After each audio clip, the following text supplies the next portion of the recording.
Hey everybody, and welcome back to a lecture series. I'm Ted, your host, and for this lecture we're going to look at part 2 of the beginning of the Cold War.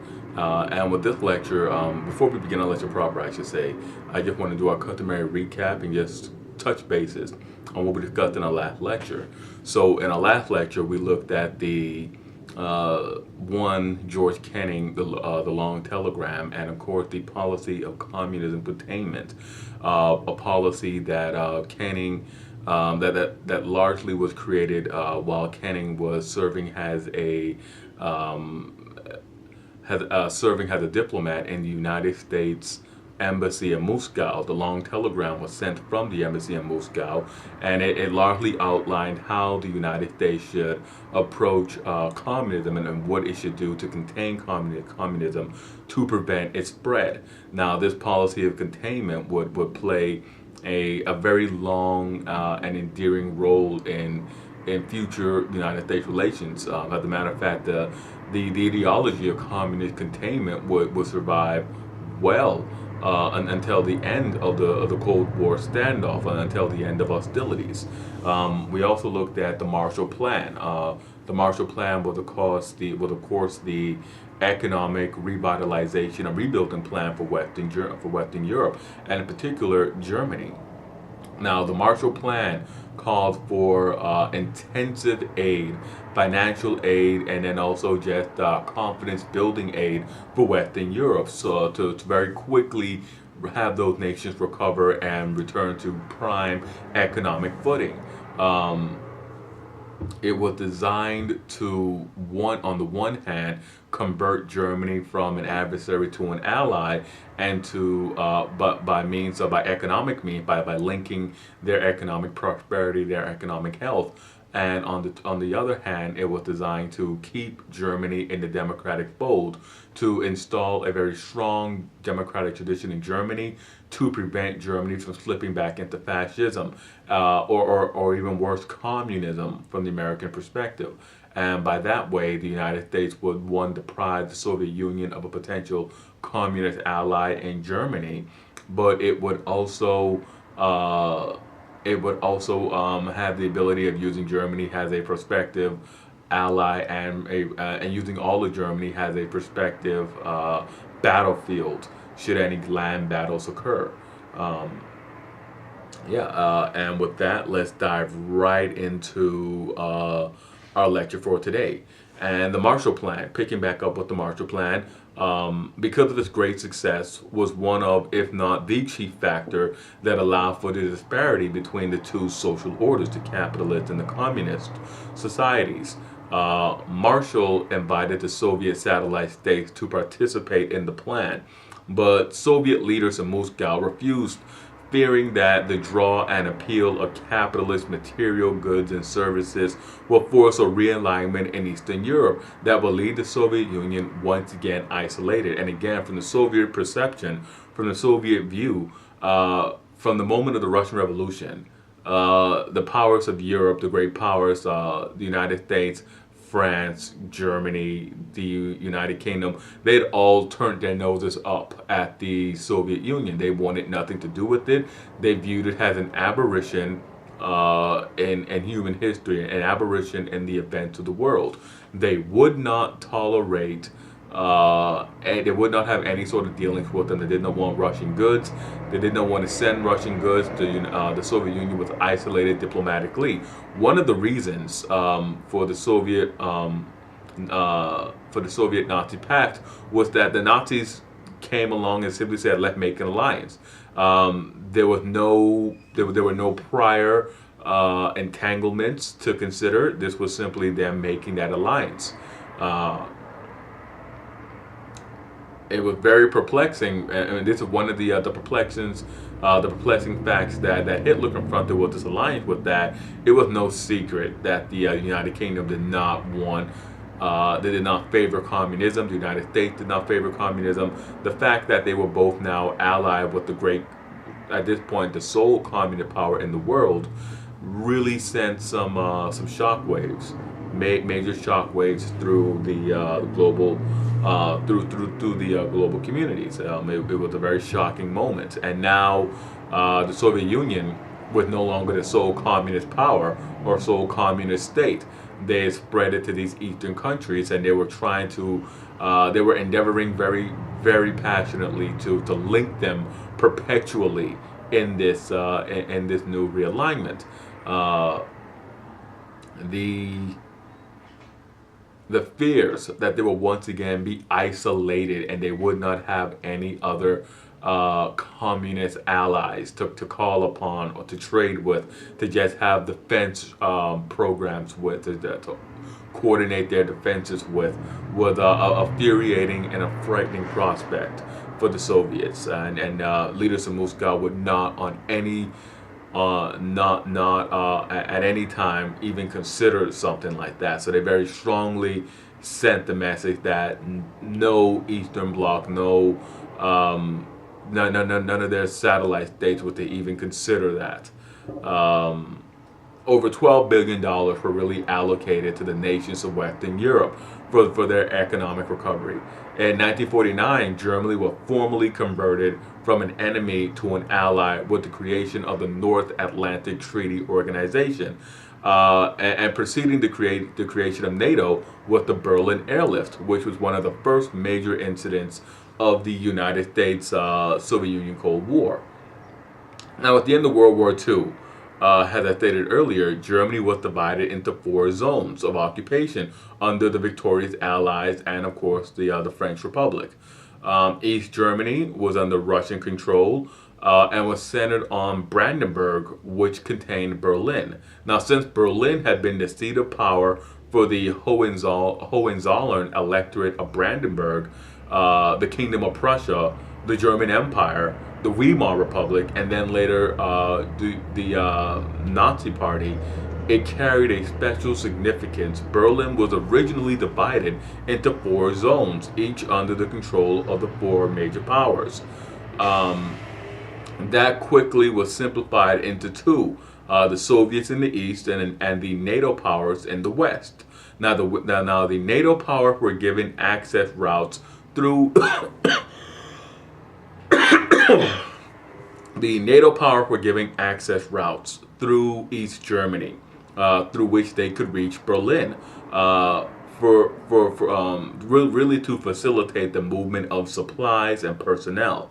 Now, the situation was to become one of the flashpoints throughout the Cold War. In 1948, because the situation was a bit of an anomaly. At no point did any of the other NATO powers grant access rights through their German provinces, through their German spheres, to the Soviet Union. This phenomenon was one that was only seen in Soviet controlled territory. In 1948, the Soviets came up with a solution to this anomaly. They decided to cut off the land access routes to Berlin. The United States was now faced with the dilemma of trying to find a way through to Berlin. One option was fighting their way to Berlin. That was an option, but it would have been costly. So a decision was made to fly overland to Berlin, and we had this really weird phenomenon in which for 9 months supply planes flew to West Berlin from the Allied held territories in West Germany. The Allied held zones as they're called. In West Germany, these supply missions were known as the Raisin Bombers because raisins were just one of the chief foods brought by the planes, and the planes flew. And really, just a few years earlier, these planes were dropping these devastating bombs in Germany. These were the same planes, the same make, same model, and in some instances, the exact same planes that flew the bombing raids over German cities like Hamburg and Dresden. So they were called the Raisin Bombers. And after 9 months, the Soviet Union backed off and reopened the supply routes to the Berlin. And thus the Berlin crisis was resolved on terms favorable to the West. This event was one of the actions that helped heal the rift between the West Germans and the United States during the Cold War. There was a major reconciliation between the Germans and the West of the powers, the French and the British, the Danes, the Americans, and so forth. This was one of those events that helped heal that rift. Leadership of NATO added a new set of complexity to the United States, and particularly for the United States foreign affairs. France was a member of NATO, and like the United Kingdom, had been a key player in European affairs. Both had maintained massive colonial empires and great power status since the 1600s. France, unlike the United Kingdom, was not willing to give up her colonial empire. She wanted to embark on a series of wars to regain colonies in North Africa and Southeast Asia. The French defeat in the early stages of 1940 had sort of let the cat out of the bag, that the French could not dominate them the way the way France had in the 1800s and in the early 20th century. So these powers, so these former colonies began to look for ways to escape French domination. Much the same way their counterparts in the British Empire looked for a way to escape British domination. The French made it a condition of their joining NATO that the United States would have to aid them in regaining their colonies. Now, the Truman administration, it is said, felt uncomfortable about this, that they favored decolonization. Because the United States placed a higher value on Western Europe than any other part of the world, they agreed to help the French recapture their colonies, particularly those colonies in Southeast Asia. Now, this was not the only awkwardness caused by the United States' new global policing power. In 1956, the Arab leader Nasser decided to nationalize the Suez Canal, which was owned and operated by an Anglo-Franco company. In response, the British, the French, and the Israeli governments secretly organized a plot to invade Egypt and seize the Suez Canal. Dwight D. Eisenhower, who had succeeded Harry Truman as President of the United States in 1952, in the 1952 election, was very eager to conciliate developing nations, the former colonies. He did not want to have his allies attacking one of them in such a high-handed way. He did not want that. So Eisenhower decided to make a number of economic threats to the British and the French to get them to back down. Most notably, the threat the threat to stop selling oil to both of those powers. Now, it is remarkable because it will be the last time the United States will use withholding oil has a diplomatic threat. The United States had done it before. Looking back to the sanctions on Japan, withholding oil from them was one of the reasons that the Japanese decided to sort of make that attack on Pearl Harbor and to invade Indonesia. The threat to oil really, the threat to withhold oil really stands out. It's the last time the United States did it. But in the end, the Suez crisis made clear that the old powers of Europe were no longer able to hold on to their imperial possessions through domination.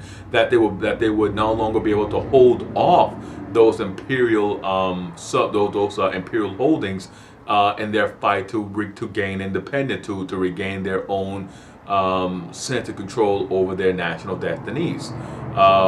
Their foreign policies would now have to be subordinated to that of the United States. Now, nuclear weapon development increased during this time. As stated earlier, the Soviets very successfully tested their first atom bomb in 1949. The United States tested their first hydrogen bomb in 1952. These events characterized the rapid expansion and buildup of weapons in addition to their delivery systems. The delivery system is simply the mechanism used to fire to fire that weapon of mass destruction, to deliver it to its target, so to speak. In these years, military planes were converted from propeller planes to jet engine planes, and the German scientists who had been working on Nazi programs, many of them during the Nuremberg trial, many of them simply got pardons and were simply scooped up by whichever power could squirrel them away. The Soviets and the Americans, they became very hot high dollar items for Soviet and Americans governments in their effort to increase their scientific base. They were both sides were especially interested in acquiring German rocket and aviation scientists during this period. During this period of the Cold War, those two branches of science in particular really characterized the rush to develop swifter and more powerful technologies that could have a military application. Now, the interest in rocketry was rooted in the desire to ensure unassailable delivery without the implication of human error. The Cold War was also the period that saw the development of space technology, with the Soviet Union launching Sputnik, and the launching of Sputnik was really both astonishing and terrifying for the United States. Of all the American rockets, American rockets failed to stay vertical. All of the rockets slanted. They would go up vertical, and then they would sidewind and simply just, torpedo away that way. They could not get a rocket to stay vertical. It was frustrating, and then to find out that not only were they capable of keeping their rockets vertical, but that they were able to launch a satellite into space. It was a direct challenge to American rocketry, to say the least, and American rocketeers. A lot of these scientists, these rocket scientists, and that's where the term rocket scientist comes from. These men who endeavored on this very, very hard mission. It was a direct challenge to them to make major improvements.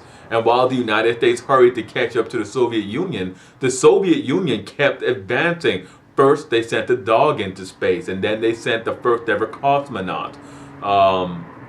The space race was seen as outwardly peaceful, but it carried direct military implications. And one of the most frightening things about Sputnik was that Sputnik sent a beep. Sputnik proved that you can send messages from a terrestrial base, from Earth, into space. The Soviets sent the beep, and they received the beep from Sputnik. It sort of mirrored that sort of a satellite radio receiver implication, to which you can send the message in, and the message will be sent back down to Earth. You can send in an order to fire a rocket, and the message will be received and sent and delivered. But Sputnik, it made that beep, but that's all it did. The Soviets could not send guaranteed messages in. They could only send that beep. So it's a lot of hysteria, a lot of people not knowing what that beep was about, but it was just the beep. There was nothing else. And before we move off from this, just a quick word over the terms cosmonaut and astronauts. During my first ever teaching internship, I gave portions of this lecture to them. I did a lecture on Eisenhower's foreign policies. And one student asked me, because I spoke of astronauts, and one student asked me if I knew the meaning of cosmonauts. And it completely caught me off guard. I had not really prepared or really even took the time to consider someone would ask me a question about cosmonauts. I did not have an answer for him. I told him that I knew astronauts meant sailors of the stars. And he replied that yes, it does, but cosmonauts means sailors of the universe. So it played to this sort of one-upmanship between the two. One sails through the stars, but one goes beyond the stars and sails through the universe. So that's a teaching moment that I'll probably never ever forget. but one that I like to always bring up. So, moving on from the space race into nuclear proliferation. The weapons. Though the weapons, nuclear weapons were a very attractive option at this time. For one, while they were by no means inexpensive to manufacture or maintain, they were still very, very much more affordable, less expensive than conventional armies or navies. And for politicians who wanted to be reelected, it almost came down to especially in the case of the United States, it always came down to be in favor of cutting taxes or actually lowering nuclear policy. Lowering taxes in favor of the nuclear policy. It offered these men a highly attractive policy platform. The nuclear weapons were highly destructive and they were less costly in terms of human life or even money. You didn't need a lot of men if you had a lot of nuclear weapons. You offered them this surety of their safety because of this abundance of nuclear weapons. And in terms of more bang for the buck, it gained the political connotation during this time, particularly during the Eisenhower presidency, as more and more politicians came to favor nuclear weapons, particularly in the United States. They wanted a very large nuclear arsenal. Now, the nature and structure of the Soviet Union allowed them to devote funds and resources to their military without regard for the will of their electorate, because there were no general elections. It was all the Communist Party elite deciding who and what is going to happen, like who's going to be the premier and what's going to happen. They were able to maintain conventional forces, a conventional army, a conventional navy, and manufacture a large nuclear arsenal without any fear of electoral reprisals. This resulted in the large concentrations of Soviet soldiers in the Soviet satellite states. The large numerical advantage of the Soviet Union is also what made nuclear weapons attractive. The idea that if the Soviet Union overran Europe, then the United States would have to use nuclear weapons to push them back. The other benefit of a nuclear first defense policy was that far less people would have to serve in the Army and Navy, meaning less people would have been drafted in the 50s. So while the draft was going on, if you had to draft large amounts of people, it would generally endanger this very, very sharp criticism. And we will look at that in the 1960s and early 70s, in which, as the United States turned to drafting more and more people, they encountered stiffer and stiffer resistance from people not wanting to be subject to the draft. So between the long standoff, between the United States and the Soviet Union Cold War, that lasted an astonishingly 45 years, between 1946 1989. The United States remained keenly aware that the Soviet Union had a clear advantage in conventional warfare, and that a nuclear-first strategy was their best option. Now, the downside to a nuclear-first foreign policy, the downside to this nuclear-first foreign policy is that it is likely to just be too destructive. That the nuclear weapons would create this Armageddon-like destruction, this Armageddon-like post-war atmosphere. Now, luckily, those in charge found it hard to justify unleashing such catastrophic weapons against their opponents. The fact that both sides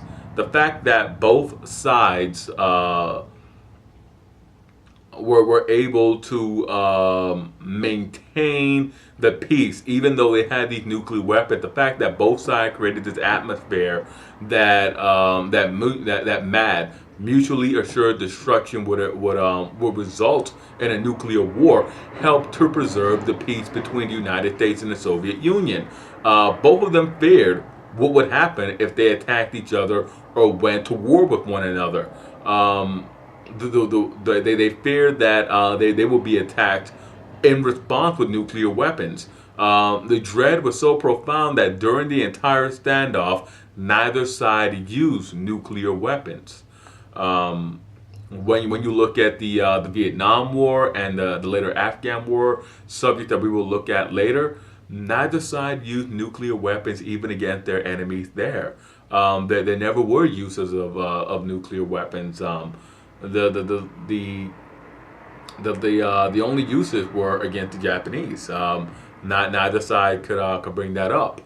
Now, as the Cold War went on, both sides began to evaluate their site targeting, with the two main choices being either targeting population centers or mission silo locations. Now, the humane option will be to target the silo location to save cost of life. But upon examination, both sides began to reason, and we discovered that the only reason to strike the silo location was if the attack was a surprise attack or a first strike.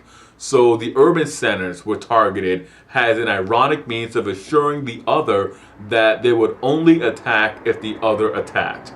It actually helped to de-escalate and really stabilize the situation as anti-ballistic missile had both sides begin to really fear these anti-ballistic missiles.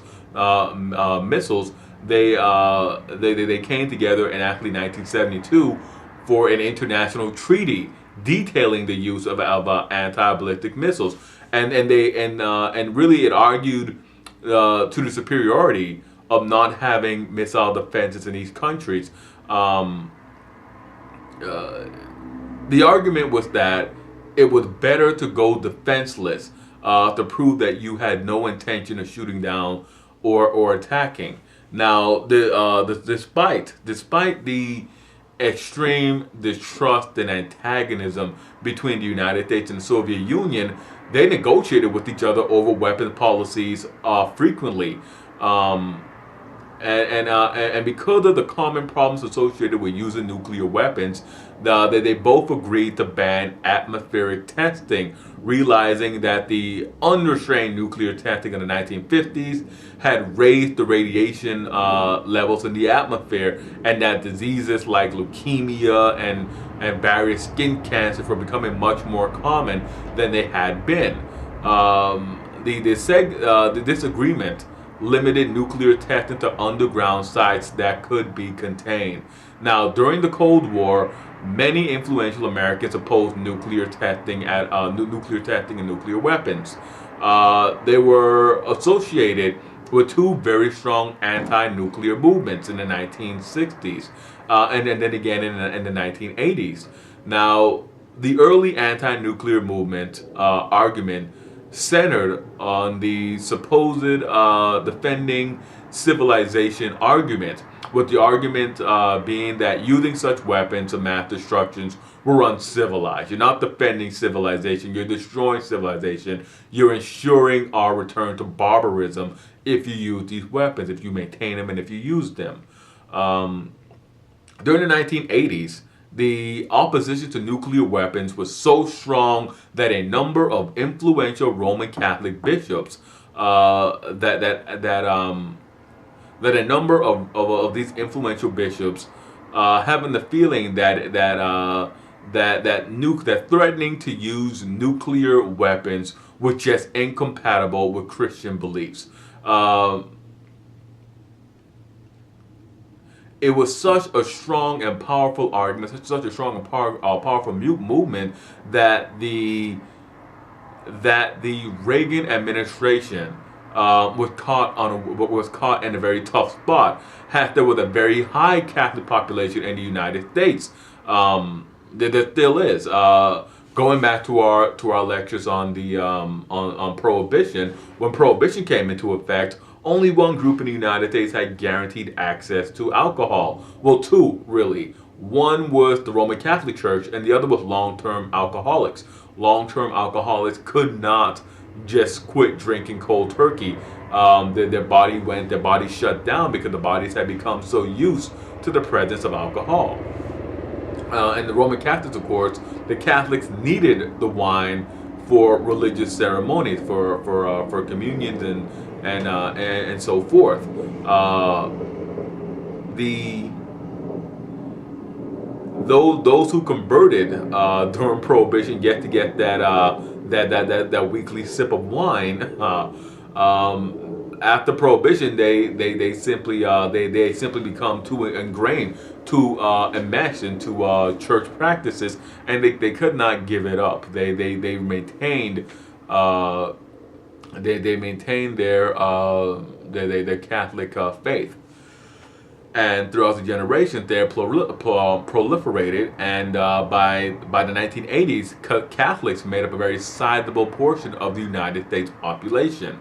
And when the Catholic bishops came out against nuclear weapons, it put the United States in a very, very hard position. The very large, very powerful church, not just at home but around the world, came out against nuclear weapons.